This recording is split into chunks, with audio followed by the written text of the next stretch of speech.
Like that. Okay. Ready when you are. Okay, ready, set, go. We did a video the other day. Hi there, Dr. Bill here. Good to see you. Good to have you here with us. Got some people here as well. I'm just gonna say we're doing a video, and lady kept saying 3, 2, 1, and I never went on a one.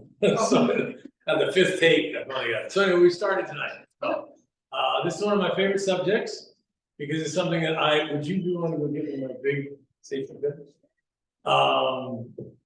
Something that I didn't understand the way the whole body works until I went to chiropractic school. We're gonna get into that. I'll tell you my personal story. Yes, this is safety pin night right here. We got a good one. This is not good for anything other than demonstration. I don't know what you could look for that. By the way, totally an aside.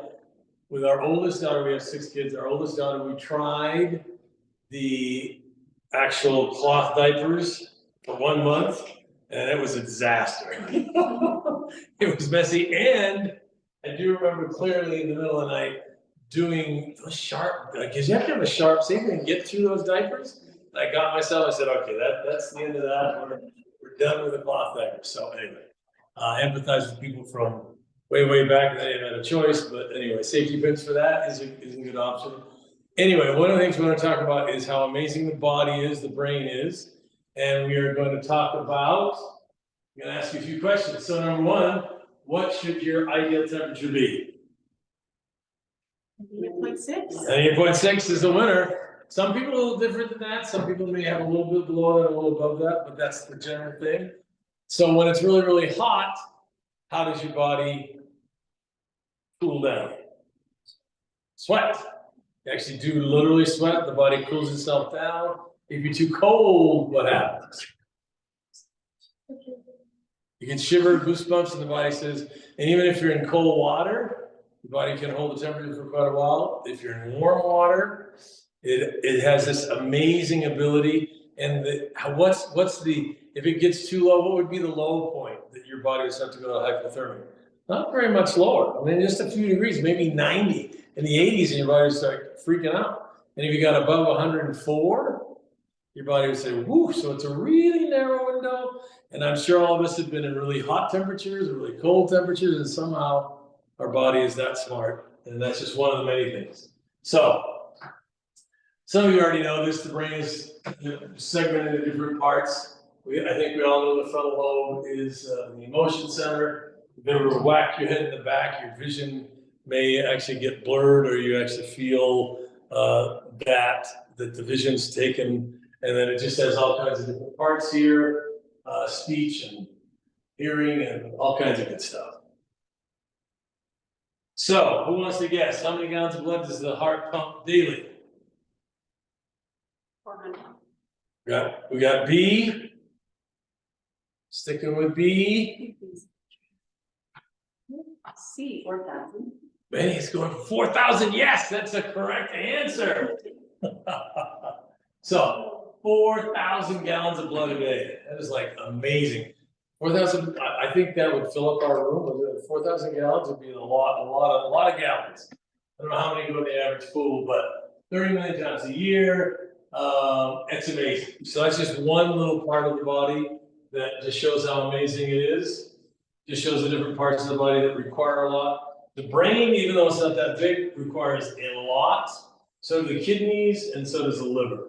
I think at school, the one part of the body in anatomy that surprised me the most by how big it was the liver. I was looking over here, it's here. Big old liver. And it takes 25% of the blood supply. So that's a big deal. And the body knows how to put it there and so forth. This is a lot of information. Our brain processes 10 quadrillion. I don't even know what that means, but it's a lot of numbers. A second. So, all right. So what are some things that you could do to help your body, your brain, and your nervous system function better? You can cheat if you need to. All those things. You need to be hydrated. Number 1, eat foods that are going to help you. We're going to do a little muscle test thing here in a minute. It's kind of fun. Exercise, your body knows movement. I was talking to people today, people that sit at a computer a lot. What should they do about every 30 or 60 minutes? scream, no, actually. They should, it depends on how many people you're working with, how loud you scream.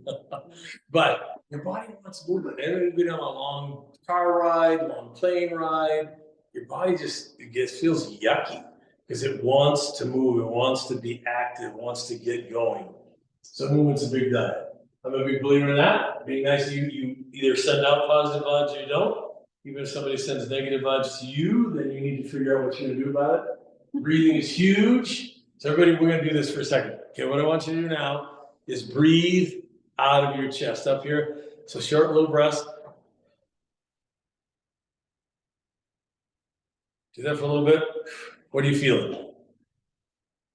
Can't get enough air. Can't get enough air. A little lightheaded. Okay, now we're gonna go down here to the tummy. Breathe out of the tummy.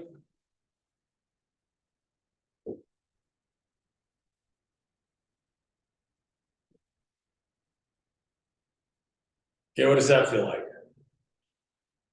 The whole room just mellow. So breathing, when you breathe that big, guess what? Guess what your brain is registering? Your brain is registering, I'm under stress. I'm under stress, oh my gosh, what's going on? What's gonna happen? And you're freaking out. Even if you're not really supposed to be freaking out. Now, obviously, if there was a fire in this room, we'd all breathe fast up here. Our heart would beat fast and our legs, all the energy go to our legs and we'd get out. But breathing up here tells your brain, I am under stress. And it's the fight or flight, and that's not good. So instead, you wanna be down here. Then of course, finally, get your spine checked to decrease and eliminate subluxations. Because if there's interference to the nervous system, that's gonna make it harder. Okay, we're gonna have a little fun now. Nope, not yet. There's the whole thing we talked about. No fun on that slide. And no fun on that slide either. It just talks about the whole way the body stores sugar and so forth. Okay, so. Do you think your body knows what food is good for it? We have some yeses, I have some I don't want to admit that. Okay, the answer is yes. In fact, right now, if you think about your favorite food, I'll give you a second to percolate a little bit. What's your favorite food? You don't have to say it out loud. Just think about it. Think about it. And if you're like me, I'm starting to salivate. So I haven't got, the food's not even in the room. It's not even in this office, but nonetheless, my body can immediately start to think about it. So if you are lactose intolerant, a great story, my one granddaughter is now 14, somewhere around ages 5 to 7, she kept fighting against the fact that she was lactose intolerant. So every time she had ice cream, dairy, what happened? Didn't feel good, upset stomach, she would get diarrhea. So somewhere around age 7, she finally said, you know what? That's just not a good idea for me. I'm just not gonna do that. Where I'm not gonna go into the value of whether ice cream or dairy stuff is good or bad, but if you know it's not good for you, I know spicy foods are bad for Bill Lawler. Dr. Bill should not eat spicy foods. Raw onions, I love cooked onions. Raw onions goes right in there and just sticks in my little gut and just a bad idea. So we should be listening to our body to get those signals. All right, so what kind of foods give energy? What would be some examples? You eat it and you get energy. You know a whole bunch. They all do. They all do to some degree. Some give us energy and some actually take away some energy. So like what? What would be something good that would be good to give you energy? Fruit is good, easy to digest. Protein, the cleaner, the easier, the better. Fried foods, a little bit tougher for the body to digest, not so good. So think about that, and you may have your own things that trigger certain things. Some people are gluten intolerant. Some people are, what's it called? Nightshade intolerant. Eggplants and tomatoes don't go well, etc. So I've been doing this for a long time, and I have a couple choices here. Can you give me a bottle of water, please? Oh, and there's an apple in the fridge. Thank you. So we have a couple choices here. What I found out was, this is kind of cool. I've been doing this, like I said, for eons. The funniest story, I go into my own daughter's 6th grade health class. It's a long time ago. And I go in and I do this little demo. And I say, because back in the day, I don't know if it's still true, I just showed you the name of it. But back in the day, there's a lot of advertising that if you needed a little bit of energy, what candy bar should you go for? Snickers. The Snickers bar. Hi, guys. So the Snickers bar. So it would talk about it. It would, that if you ate some Snickers, then yes, you would have more energy and so forth. So I always had this, and I guess it's still true today. Is it still younger people here advertising Snickers? Is it supposed to get more energy from it or not? I think it's energy drinks. Maybe, maybe not. Now there's energy drinks. Woo! Man, I should have brought one of those in. Woo! I took a sip of my son's one time and my brain just started to shake. Anyway, so we're gonna do a little demo here. So anyway, I go into the sixth grade health class, and my daughter was our best academician of our 6 kids. She got along with everybody. She made a mistake, and this is a little tip for you. Her health teacher one day asked her what she thought of her earrings. And unfortunately, my daughter speaks her mind instead of being nice. She said, I don't know, I don't really like this.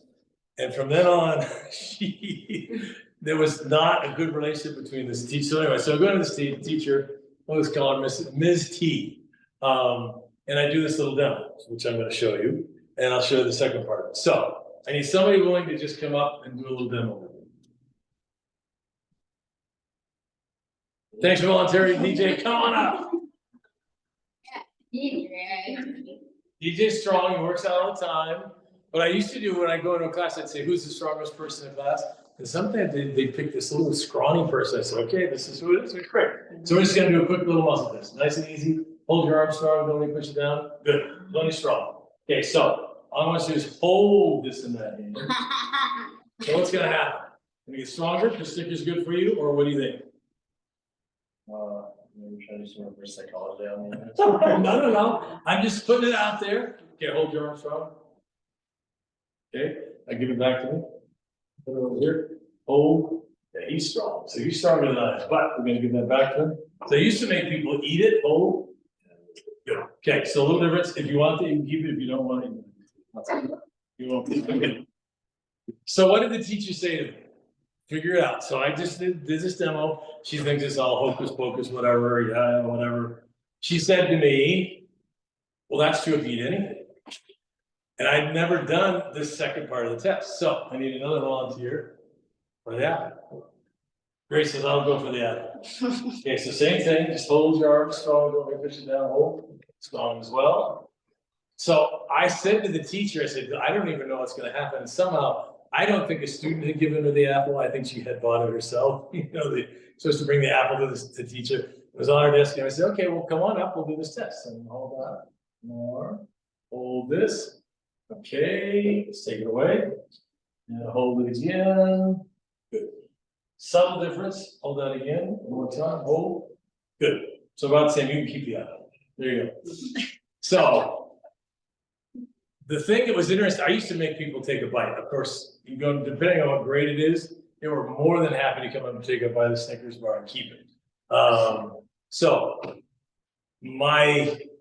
what I have found in my own body as well is that certain foods, you may think they're going to give you a lot of energy, like energy drinks. I will just openly say, no bueno.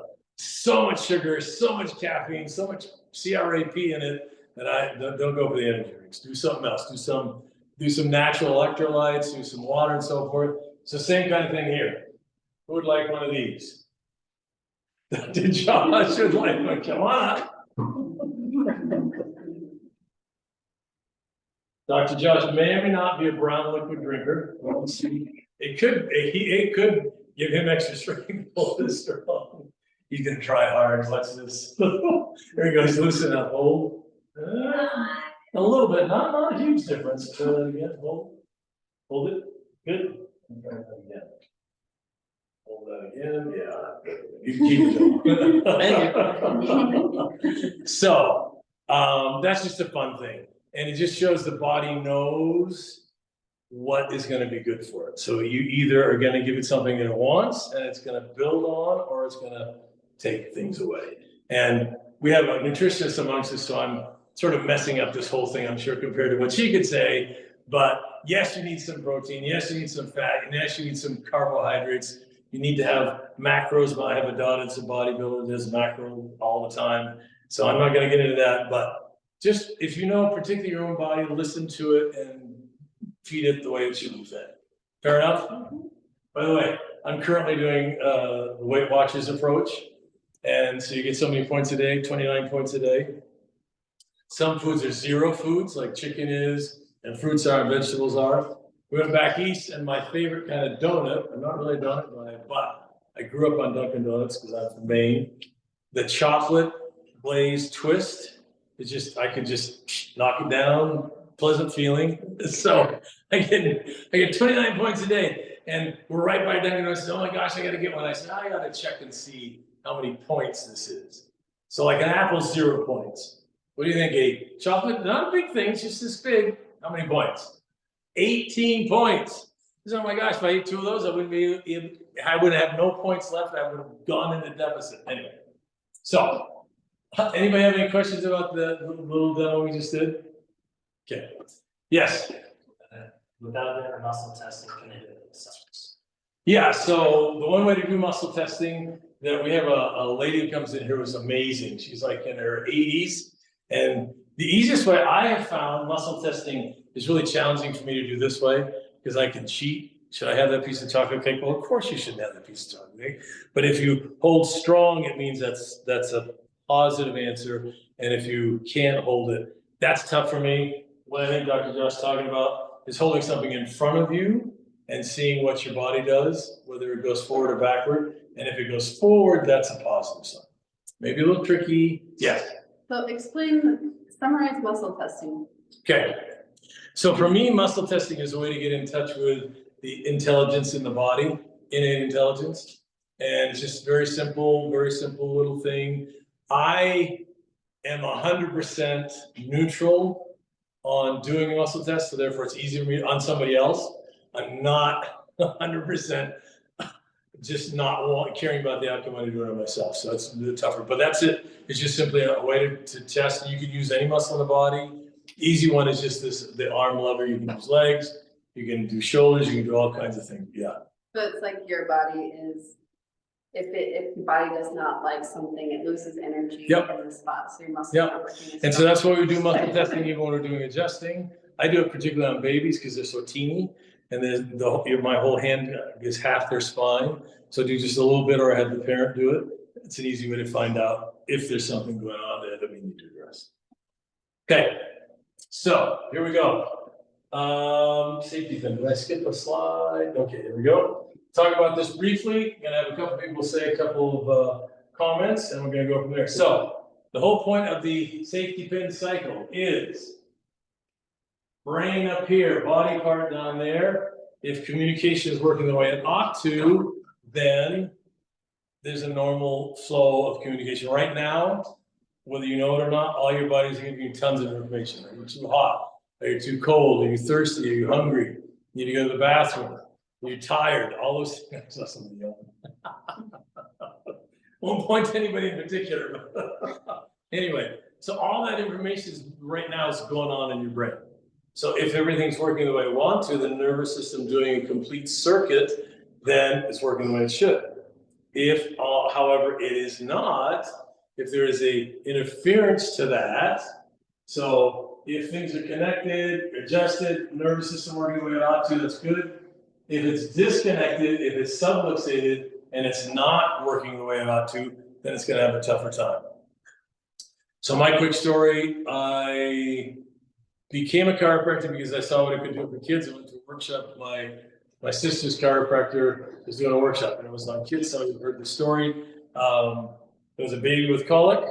There was a 2-year-old ear infections, and there was an older kid with digestive issues. I was blown away because I had no idea that chiropractic could do I didn't know what chiropractic could or couldn't do anyway, but the baby was happier, the 2-year-old seemed happier, and the parents were, and the kid with digestive issues was, and I was like, wow, this is amazing. Changed my major that night, went back to BYU, did the rest of the undergrad, went off to chiropractic school. But I got there and I'd never been adjusted. I just knew it was the right thing. Never got an adjustment until I got to school. So they said, you know, student clinic is free for students, so you gotta go get checked out. I said, yeah, but I don't have any pain in my spine. I guess I'll go get checked out, but. So I go in, I get checked out, sure enough, I have subluxations, particularly in the middle part of my back, right about there, that I didn't know, because nobody touches me there. But they touched it, I said, oh, that actually is a little tender. And I had played a bunch of sports and fallen out of trees. So once I learned how you get subluxations, I said, oh yeah, I got a whole bunch of those over the years. And I'd never been checked till I was in my mid-20s. So I start going, he says, you have any problems? Not really. I have a little stomach thing, but no big deal. I'm pretty healthy. Within 2 weeks of me getting adjusted, all of a sudden my heartburn, stomach acidity of 10 years went away. I always had in my pocket, I had a little packet, something like Tums. It was the predecessor called Digel, which is now gone. But anyway, I always had it in my pocket because I knew almost no matter what I ate, I would need that. So I finally said to the chiropractor, I said, look, this is a strange question, but any chance that what you're doing could be helping my stomach? Because I know you're working there. And he said, aren't you a student here? I said, yeah, but I don't get this yet. So sure enough, my brain and my stomach were not talking well, so I had way too much acid in my stomach. As soon as they started to talk better, all of a sudden, acid went away. So, I just want to show you this. This is a pretty cool picture. This is at the chiropractic school my son went to. This is Daniel. And that's a 20-foot statue of a huge safety pin there. This is kind of cool. All right, so we've had a couple of people that are looking to share a little bit of a story of how chiropractic has helped them. So who would like to go? It's the front row people. So who would like to go first? I mean, I can say something. Great. Okay, before I started coming here, I couldn't remember like the last time I'd gone a day without 1, 2, or more headaches. And then like something, I don't know, worked your magic. And then I don't get headaches anymore, like nearly as regularly, rarely ever, which is insane, blew my mind. But it's not even just headaches. It's like what you were saying, I've always had stomach issues. And it's just like so much, it feels like I'm walking like way less on eggshells, which is like fantastic. I love it. So Awesome. Thank you. Thank you. Yeah. Well, before I started going here, I had a lot of stomach problems too. And I wouldn't want to eat or do anything, and I had a lot of acid reflux and neck pain and back pain. And now I'm a lot better and I don't have as much stomach problems. Awesome. Yay. Great. So I'm a runner. I do cross country and track. And my posture is really bad, or before this, it was really bad, and my tailbone is hurting, so I came in for my tailbone. And every time I've gotten adjusted since then, I've been happier. My posture's definitely gotten better, and my tailbone's. Awesome. That's great. Thank you. Yeah, one of the interesting things is that it can have a bigger effect than simply on the spine. There are some people that come in here, I'm thinking one person in particular that was having sleeping issues and pretty significant depression issues. I'm not saying that chiropractic takes all that away, but in this individual's case, made a big difference. In fact, it was easy to see. He's actually a dad, he's got kids, and he came in pretty, you could tell, kind of the dark cloud. Who was the Peanuts character? Was it short? Who had the dark Linus? Shorter was the Peanuts, yeah. Anyway, and all of a sudden the cloud seemed like it was gone. He had no idea what I'm talking about. Oh, we do. Oh, you do? Okay. It's there we go. We'll just keep moving. Anyway, so chiropractic can help the nervous system work better. And what part of the body does the nervous system help function? The whole thing. So that's the deal. All right, I think we are. No, we're not gonna do that. Good. So we're at the end here. We're almost done. We've got 4 minutes left. Anybody have any questions they want to ask? And I'll tell a story to end with. You had a good question? Anybody else? Fine. Okay. I'll tell a baby story and an old person story. I got a ton of baby stories.